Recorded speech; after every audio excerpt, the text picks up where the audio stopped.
My name is Boyd Bushman. I'm a senior scientist from Lockheed-Martin. I have 27 patents. Approximately 13 years ago, I ran across a person who had been given a job by Dr. Teller. Dr. Teller was Oppenheimer's right-hand man, and even after Oppenheimer was thrown out of Area 51, Dr. Teller stayed there and was in charge of several programs. The person that I contact twice to 3 times per month is the head of that program now. And they continually update me on everything they possibly can. I do have a top secret clearance.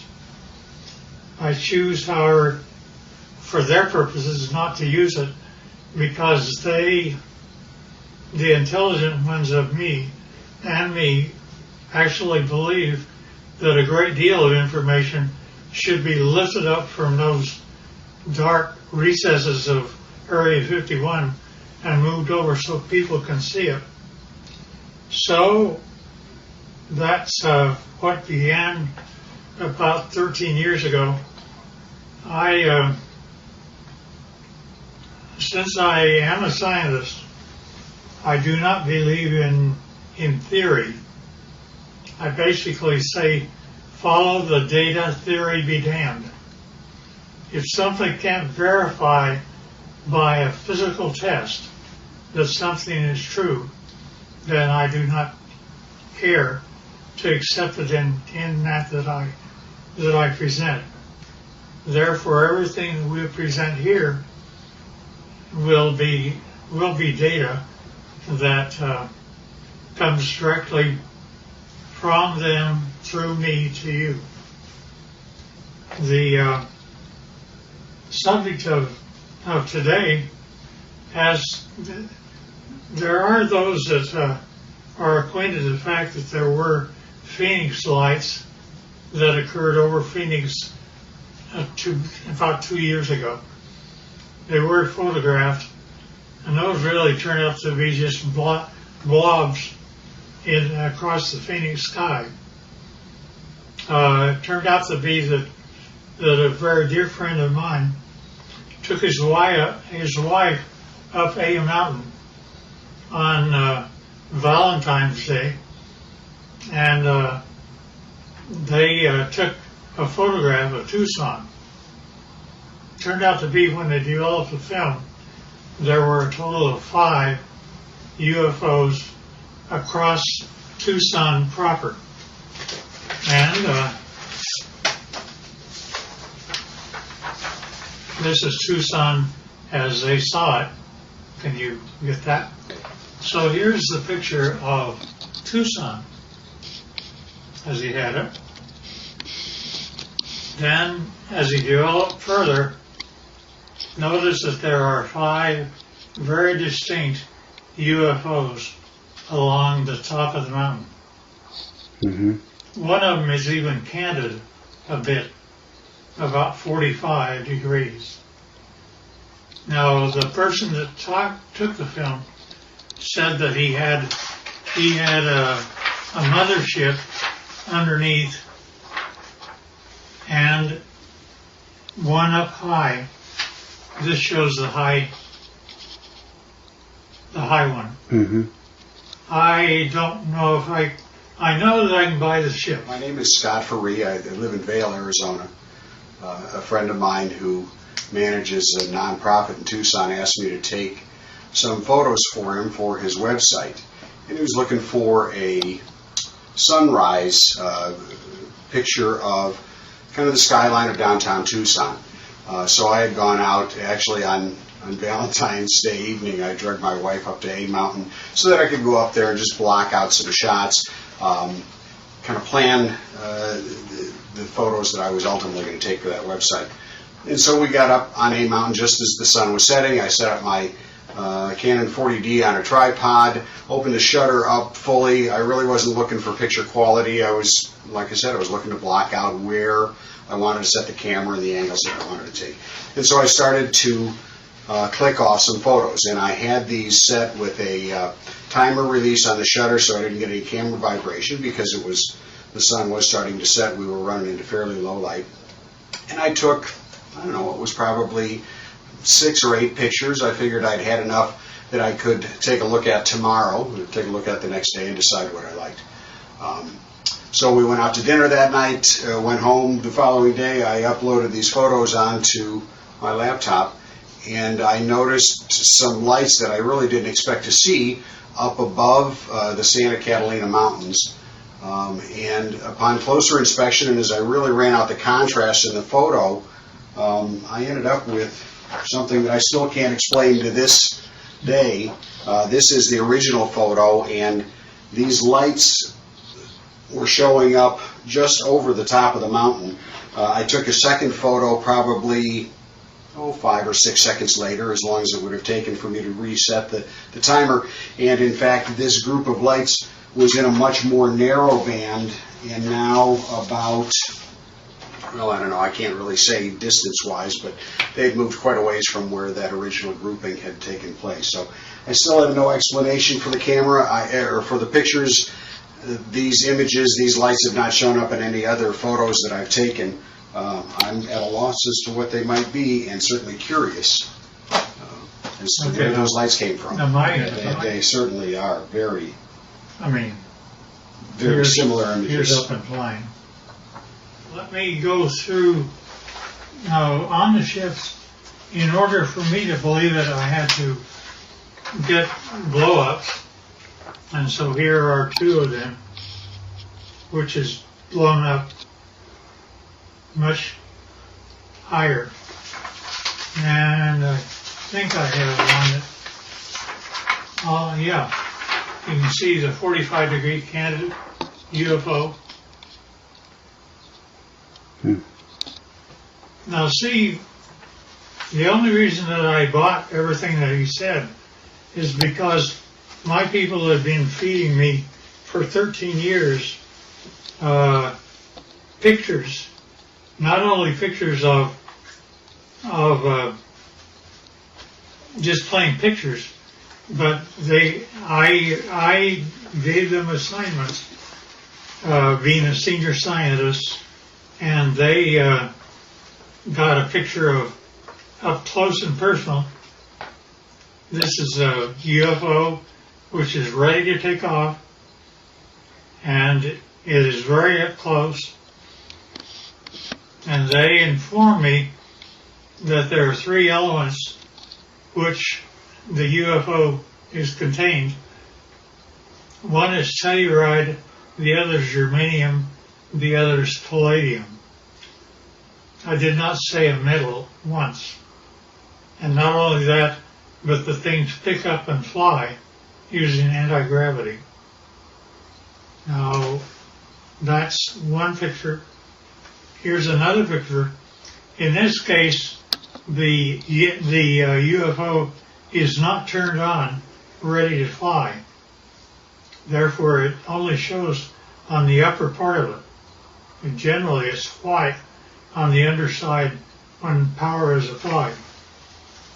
Here's also another of the same order. Now, these UFOs are 38 feet in diameter, and it was rather surprising to me, since I actually physically gave them my camera. They took this picture as a UFO was departing. Within one click of my camera, they got 3 UFOs. That's real. And yeah, we don't know why either.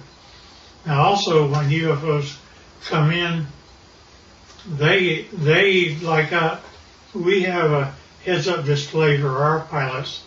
They do too. This is what their pilots see in order to tell them how to come to Area 51 and land. And not only that, they can go to a vertical hole in a mountain over 51 and go down a shaft. They don't have wheels. They don't have anything like that. They take off by going up straight, and then not only that, but they travel extremely rapidly. Their home planet is Quintonia, which is 68 light years from us. They, to my surprise, when I asked them how fast they take to get from that, it should be 68,000 years to make it according to Einstein. But they're able to make it to us in 45 years. So I gave them an assignment to photograph the planets from space as they were coming back. And they did that. And you see Jupiter and Saturn and Mars and Earth as it's seen by UFOs. And here's another. Now, we aren't going through motherships or anything like that. Nevertheless, those are the UFOs. Now, when they actually get powered up and actually start traveling, it turns like this. You do not hear sound. They're up. They travel like that. They look like that, and they travel extremely rapidly. Now, the question is who are they? Here's another one that's, you see the bottom, how it's all white? It's turned on. Here's also the bottom turned on. Strangely enough, I asked them to take pictures of the power unit on the bottom, up close and personal. They gave me this. I don't know what this means. That's when my camera actually looks into the power center of the UFO. Now, I asked them to tell me about who was flying these things. He therefore said, fine, they're approximately 5 feet, 4.5 to 5 feet tall. They had one or two of them around it that were 230 years old, and we have a total of at least 18 that exist and operate with our facility as Teller set it up. Now notice the eyes are different, nose are different, but they do have 5 fingers, 5 toes, 2 eyes, and rather strangely enough, I asked him how they communicate. He says, well, it's like this, Boyd. You all of a sudden have a question in your mind. You walk into a room with one of them, and all of a sudden you find yourself giving the answer to your question in your own voice. They're able to use your own voice by telepathy to talk to you. And I said, fine. Now that's how they look front. But when you turn around and look at the back, it's like that. Now notice that they have 3 backbones. They're actually cartilage. Nevertheless, it's a much more efficient system as ours. They also have 3 ribs in their system rather than more.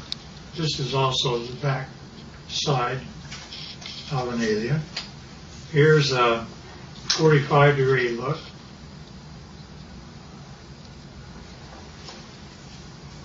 And here's the back of the head. Notice the veins, and no hair.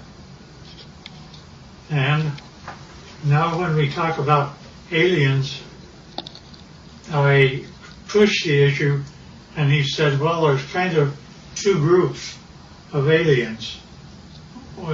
he divided them, they divide them into two groups. One group he calls, it's like you have a ranch. And you have a ranch and you find that one group are your wranglers that know how to wrangle your cattle. There others are rustlers, ones that steal your cattle. And indeed, that the two groups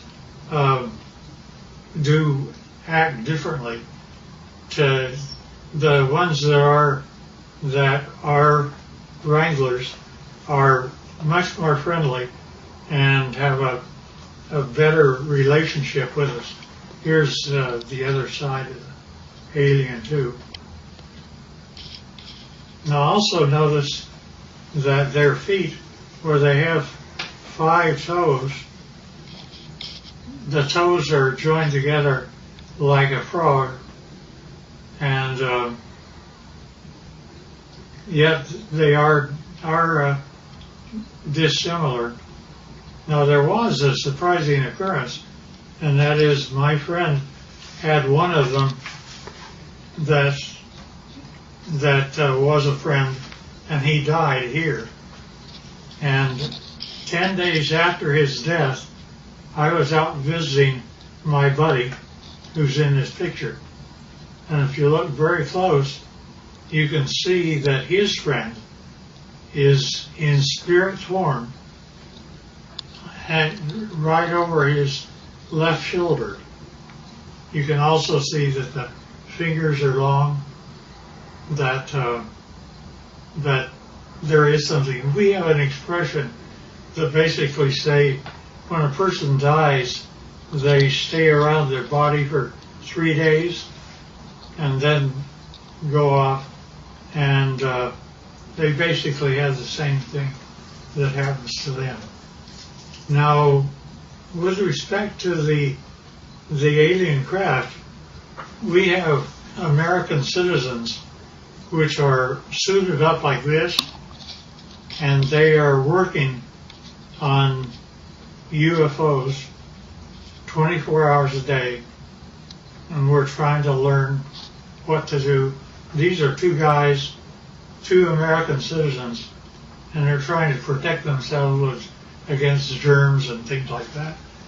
And here's another view of them. And here's another one. There's an upper part of a UFO and a lower part of a UFO. This is the upper part, and it's just one of them up there. They have, generally we give them suspenders so that if they start floating, they don't have gravity on the inside. Somebody can grab them and pull them over to the side. And this is the home planet that they come from, which they call Quintonia. Now notice that the hand, that's an alien hand. Notice that that the fingers are longer than ours by quite a bit, about 30% longer, and that's just the way they're put together. Now, at any rate,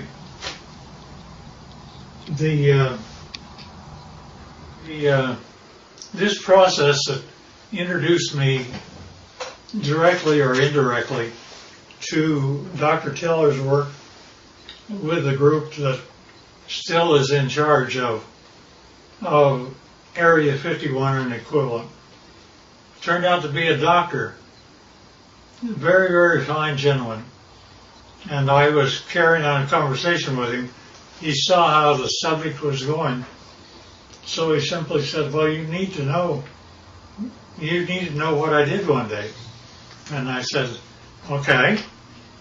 He said, I was in the process of doctoring a pilot who was a test pilot, a Navy test pilot for the United States government. And it was 1947. said he began, I don't know if it's a drug I had him on or what was occurring, but he basically told me that the radar group, had found a blip out over New Mexico, and that they would like to assign me to go out and check it out. So he said, fine, I'll do that.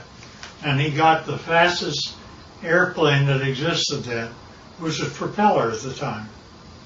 And it was fully armed and all the rest of those things. Nevertheless, he was out flying, and he found the item, and he immediately communicated back, and he said, I wish authority, first of all, I want you to tell me, are there any other airplanes flying? Are there commercial or anything else around other than he and I? Said, just the two of you. And he said, fine. Second thing I want to know is, do I have authority to shoot it down? I said, why do you want authority to shoot it down? He says, because I am flying the fastest thing that the United States can make, and he's beginning to leave me. Therefore, I know he's either a friend or an enemy, and if he's leaving me, he's an enemy. Therefore, I wish authority to shoot it down. The commander said, fine. He granted him authority. He pulled in. He shot him down. It came down. He flew past and saw that there was a road on the one side of a fence area. He came down and landed his airplane. Hard to do, but he did. And then he cut across the fence. One of them, the door was open. One of them was out walking around. But he didn't care about that. He cared about what the vehicle was. So he went over, and rather strangely enough, when he ducked down, because they're only 5 feet high, he saw that he could see through the walls. Not only that, but as he stepped in, the floor was spongy. He looked at the three that were there, and they were dead. He knew they were. He'd killed them. But he also knew that the military would come, and he had put up with those guys for a long time. So he went back across the barbed wire fence, got in his airplane, and took off. Therefore, he was never briefed out at all. And he didn't give my friend authority to allow me to know what his name was. I know, but I won't reveal it. Both of them should have been gone for a long time. Nevertheless, so when I got up with my contacts in Area 51, I brought up that story, and they said, well, that's totally true, but we can't say it, you can. And that's how they've kept me all this time, is I can talk about it, but they can't. I do, because of some very good reasons, keep things within control, but I don't want us to fall behind the Russians and Chinese. And the problem I have is that Area 51 is working with both the Russians and Chinese right now. And trying to make UFOs, they have, there's been a total of 39 United States citizens that have lost their lives trying to reverse engineer UFOs. And Well, the last one I heard of was a year and a half ago, where we lost 19 lives in one test. They actually wanted to bring various flying craft near the UFO, and the UFO defended itself, and 19 of our people died. Now, they kept giving me things rather than, they would give me pieces of UFOs, and I would come to my laboratories. I had the laboratories of Lockheed and every place else, so I would do that, but I would get pieces of UFOs. For example, I have 3 little pieces of UFOs down underneath the thing that looks like a quartz crystal. Notice that that is my hand, and it is giving weight. It says that it weighs 100 grams. Now, without those 3 items, when I take the UFO material away, notice that the 3 UFO items are gone. But also notice that the weight of the crystal is now 650 grams. The implication here is that if I were to take the pieces of UFO and put them underneath an average man's scale, he would weigh 45 pounds. Basically, they're working in anti-gravity, and therefore our effort is anti-gravity. Now, not only that, but we take these same pieces of items, and I go to a standard voltmeter, and notice that in my voltmeter I am getting a total voltage of 249 volts out of one piece of UFO. Not only that, but the team took a piece of UFO and connected it up like this and was able to have a complete laboratory operate for 6 months with heavy equipment. And it goes all the way up to 12 amperes. And since you didn't really get this before, here's the foot with the toes joined together. And this is a better view of the same. Now notice also, this is the body of an alien, and where we have 6 ribs that are connected together, they have 3. And the total height is less than 5 feet.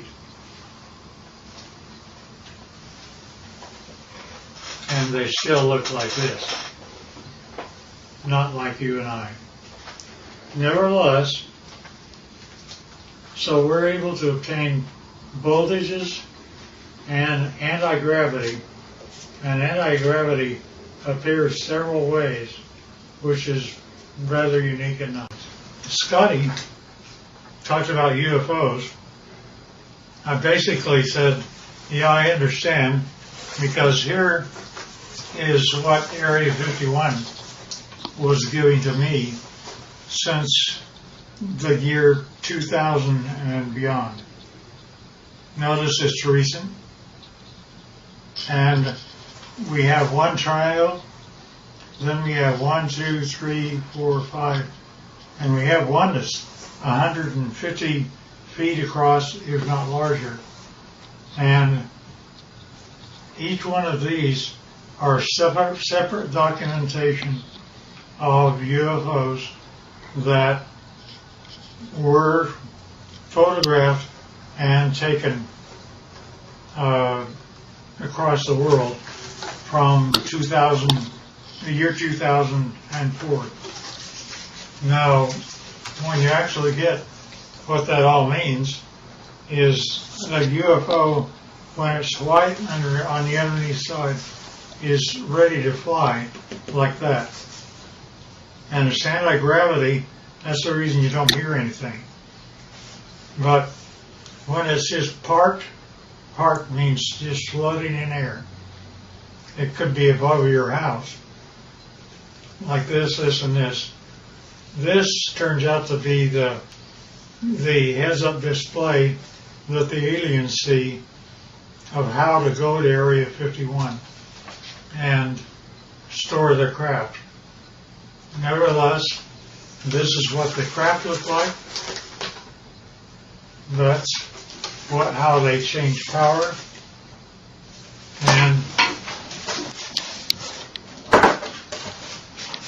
And notice that here's an egg-like thing, but it's standing on end only because it has no gravity itself. And that is a piece of UFO germanium. And this little dot is a piece of neodymium magnet, which is above the germanium, and it's floating all by itself. And that, again, is a UFO. And we don't know why, but the crystal appears to be colored rose, and we can't figure out why yet. There's a whole batch of analysis that we're having to do. Alien, side view, front view, top view, line.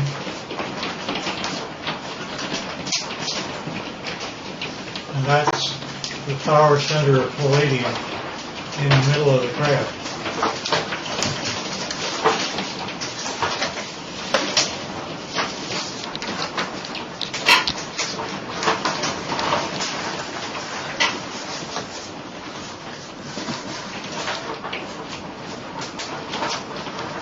In case I missed anything.